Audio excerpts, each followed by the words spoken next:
Hi guys, Ian here, welcome to my channel and to another video. And today I just want to have a little chat to you about blessings. Now, when I talk about blessings, I don't mean the blessing that maybe a vicar gives to a marriage or at a christening. I'm talking about the Old Testament kind of blessings that we see in many sort of spiritual and ancient cultures, where it was seen as something very significant.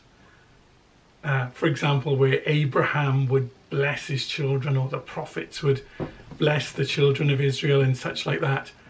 But blessings then were much sought after. They were seen as things of great power, and it's only because we've lost that understanding of what they are that perhaps we don't give them today, or we don't see them as being anything other than nice words. So I just wanted to spend some time talking about blessings, because once we understand what they are and why they're powerful, we may be more inclined to use them. So firstly, we need to understand why the blessing of a human being is powerful and important. Well, firstly, it's because this is not all we are. The human vessel is not all we are. We are soul, spiritual, physical beings, but the core of what we are is immortal, eternal. It shares its nature with divinity, however you understand divinity to be. But God, source, the infinite, the essence of life, that is what we are.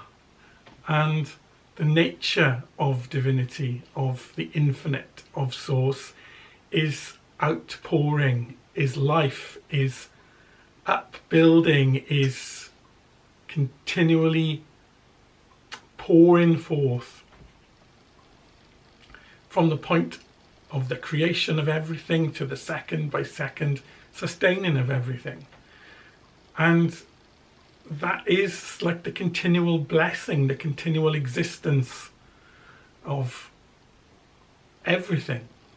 And we share that nature. So we are able to give our own blessing. And when we see what a blessing is, it's not nice words. It's the imparting of an energy. It is the giving to some other living being some of your own energy. Well, perhaps not always, but a blessing is always energy, so it must come from somewhere. So it either comes from your own energy, or it comes from an energy that flows through you, but perhaps isn't your own. Now, for the Kabbalists amongst us, I want to just talk a little bit about the Tree of Life, which will give us an insight into perhaps how blessings work. So, to my understanding, and again, it's just my own opinions, right? So you can just take it or leave it, give it some thought and decide if you think there's some sense to it. But to me, the blessing starts, I guess, if we're talking about a blessing that comes from our own energy, might start in Hesed. If we're talking about a blessing that comes through the power of the eternal, then it's coming from Keter.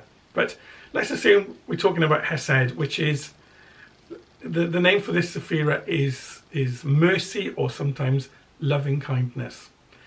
So the intent to give out a blessing, which then flows through Tiferet, because Tiferet is the center of the Tree of Life. It's the point, the transmutation point between force and form. Now Tiferet is, its name is beauty, and one of its magical images is a sacrifice to God. Now I think that's really significant, because sacrifice implies that something is exchanged for something else.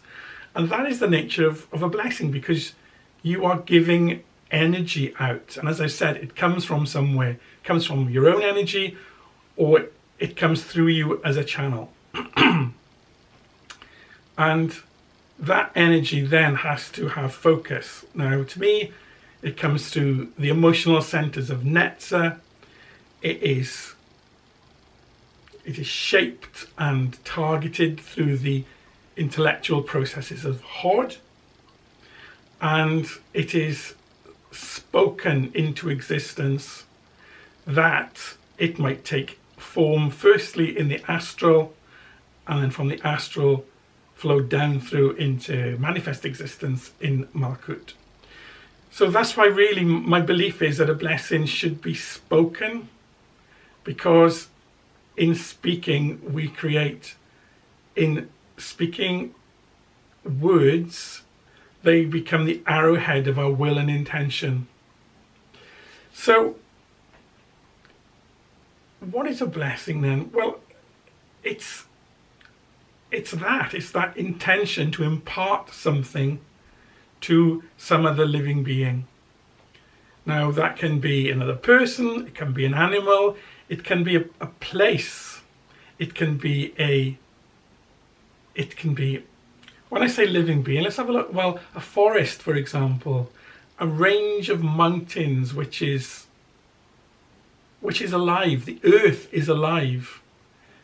But you are using your abilities and your power as a creator being to enrich the life experience of something else. How great is that? Now, that's not to say, right, that we don't need to do practical things for people where we can. But if we truly understand the nature of a blessing, we will see that that is also an ultimately practical thing. Because if we understand what we are and the nature of what we are doing, and we believe in what we are doing, we will definitely see the results of the blessing that we give. So I would just encourage you to think about giving your blessing. And when you feel led to give it, give it.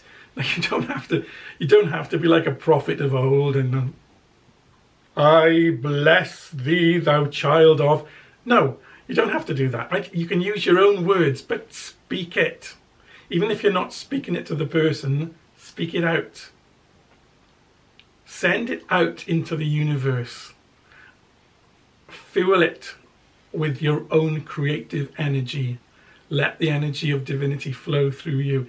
Speak it with confidence and watch it happen. Okay guys, well, thanks for listening. Speak to you all again soon. Bye for now.